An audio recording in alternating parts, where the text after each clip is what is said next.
My YouTube channel. मैं doctor Nitisha Shah, physiotherapist और गर्भ संस्कार कोच, अपनी यूट्यूब चैनल पर एक बार फिर से आप सबका स्वागत करती हूँ। पेरेंट्स, आज का हमारा टॉपिक है कि हम कैसे अपने ड्रीम बेबी में अपने डिजायर्ड फिजिकल लुक्स को पा सकते हैं।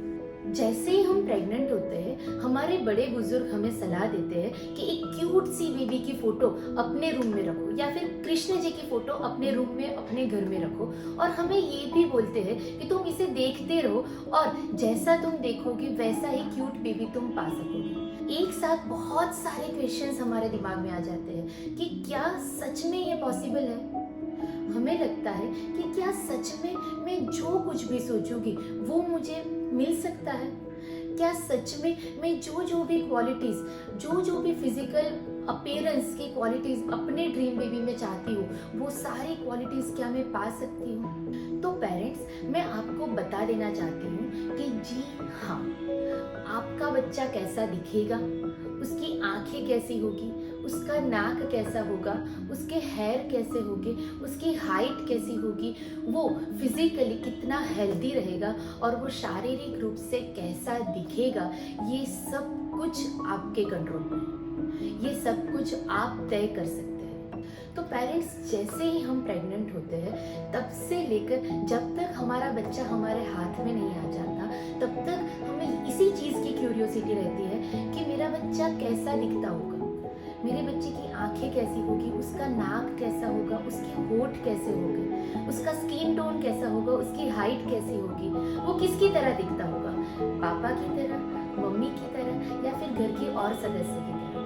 जैसे ही डिलीवरी होती है और हमें सब मिलने आते हैं या फिर कोई हमें कॉल करता है, तो सभी लोग ऐसे ही बोलते हैं कि वो किसकी तरह दिखता है, मम्मी की तरह दिखता है, पापा की तरह दिखता है। तो पेरेंट्स, मैं आपको ये चीज़ बहुत क्लियर करना चाहूँगी कि फिजिकल अपीयरेंस हमारी पर्सनालिटी का बहुत ही अहम हिस्सा है। जनरली कोई भी बुक उसके कवर से ही जज होती है। उसका कवर कैसा होता है, उससे हम अज्यूम कर सकते हैं कि वो बुक कैसी होगी। जैसे ही कोई फिल्म रिलीज होती है, सबसे पहले उसका पोस्टर रिलीज होता है। उसके पोस्टर के हिसाब से उसे देखकर हम जज कर सकते हैं कि वो फिल्म कैसी रहेगी। वैसे ही जैसे ही हम किसी भी अनजान आदमी को सबसे पहली बार मिलते हैं, तो हमें उसका फिजिकल अपीयरेंस या फिर उसकी पर्सनालिटी सबसे पहले अट्रैक्ट करती है। उसके बाद हम उसकी क्वालिटीज को देखते हैं। आप ये हमारी पूरी फिल्म इंडस्ट्री को ही ले लीजिए, यहाँ पर सक्सेस उसी को मिलती है जो फिजिकली अट्रैक्टिव हो। जैसे कि ऐश्वर्या राय, उनकी आंखें हमें अट्रैक्ट करती हैं। आलिया भट्ट, उनकी स्किन हमें अट्रैक्ट करती है।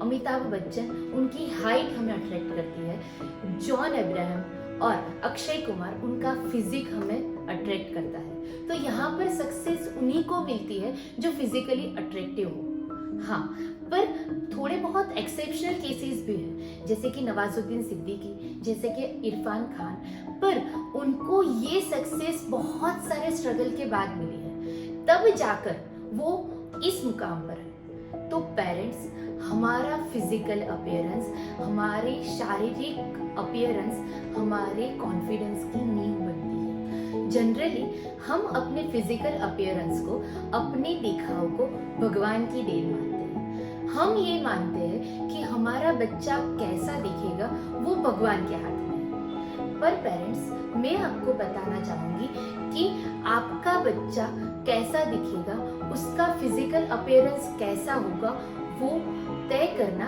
आपके हाथों में है। अब हम इसके पीछे का वैदिक और साइंटिफिक लॉजिक समझेंगे। हमारे वेदों में कहा गया है कि जब भी कोई इंसान, जब भी कोई मनुष्य जन्म लेता है, तो वो अपने साथ 6 तरह के संस्कार लेकर जन्म लेता है। सबसे पहले मातृज संस्कार, पितृज संस्कार, आत्मज संस्कार, सत्वज संस्कार, सात्म्यज संस्कार और रसज संस्कार। इस टॉपिक में हम पहले 2 संस्कारों की बात करेंगे। फर्स्ट ऑफ ऑल, मातृज संस्कार। जब भी कोई बच्चा पैदा होता है, तब वो अपनी माता की 5 पीढ़ी के संस्कारों के साथ पैदा होता है। सेकंड, पितृज संस्कार। जब भी हमारा बच्चा पैदा होता है, तो वो पिता की 12 पीढ़ी के संस्कारों के साथ पैदा होता है। अब मैं आपको साइंटिफिकली समझाऊं तो हमारे बॉडी में 23 पेयर्स ऑफ जीन्स रहते हैं और हर एक जीन में 43,000 से ज्यादा भी केमिकल मैसेजेस रहते हैं। जैसे कि अब हम बाल का एग्जांपल लेंगे। बाल मतलब हेयर, उसके रिलेटेड सारे मैसेजेस हमारे डीएनए पर रहते हैं। जैसे कि वो स्ट्रेट हो गए या फिर कर्ली हो गए, स्मूथ हो गए, रफ हो गए या फिर वेवी हो गए, ये सारे मैसेजेस हमारे डीएनए पर रहते हैं। हमारे वेदों में, जैसे कि मैंने आपको पहले बताया, कि मदर की 5 पीढ़ी और फादर की 12 पीढ़ी के साथ बच्चा जन्म लेता है। मतलब कि इन सारी पीढ़ी में से किसी न किसी के बाल स्ट्रेट हो गए, किसी ना किसी के कर्ली हो गए, किसी ना किसी के स्मूथ हो गए, किसी ना किसी के रफ हो गए, किसी ना किसी के वेवी हो गए। तो इन सारे मैसेजेस में से सिर्फ एक ही मैसेज एक्सप्रेस होता है। सिर्फ या तो फिर कर्ली हेयर हो गए या तो फिर स्ट्रेट हेयर हो गए। ऐसा तो नहीं होगा ना कि आधे स्ट्रेट रहेंगे और आधे कर्ली रहेंगे, ऐसा तो पॉसिबल ही नहीं है। तो सिर्फ एक ही मैसेज एक्सप्रेस होता है जिसे हम बोलेंगे जेनेटिक एक्सप्रेशन। तो इनमें से हमें कौन सा जेनेटिक एक्सप्रेशन करवाना है वो हम पेरेंट्स के हाथ में है। ये सब हम अपनी थिंकिंग पावर से, विजुअलाइजेशन से कर सकते हैं। न्यूयॉर्क पोस्ट में एक बहुत चर्चित पोस्ट थी। नाइजीरिया के ब्लैक पेरेंट्स ने एक व्हाइट बेबी को जन्म दिया। ब्लैक पेरेंट्स को ऐसा था कि मेरा बच्चा, उन लोगों ने रेसिज्म बहुत फेस किया था, तो उनको ऐसा था बैक ऑफ माइंड में कि मेरा बच्चा ब्लैक ना हो तो कितना अच्छा हो। और आप नहीं मानोगे, उनका बच्चा व्हाइट आया। मैं अपनी ही बात करूं तो मैं एक वर्किंग वुमन हूं, तो मैं घर पर नहीं रहती, ज्यादातर मैं बाहर रहती थी अपनी प्रेगनेंसी के टाइम पर।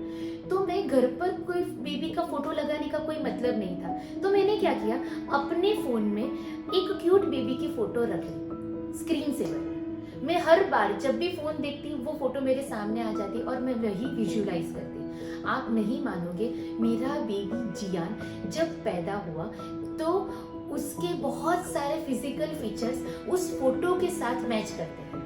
हमें ये बहुत मिरेकुलस रिजल्ट मिला।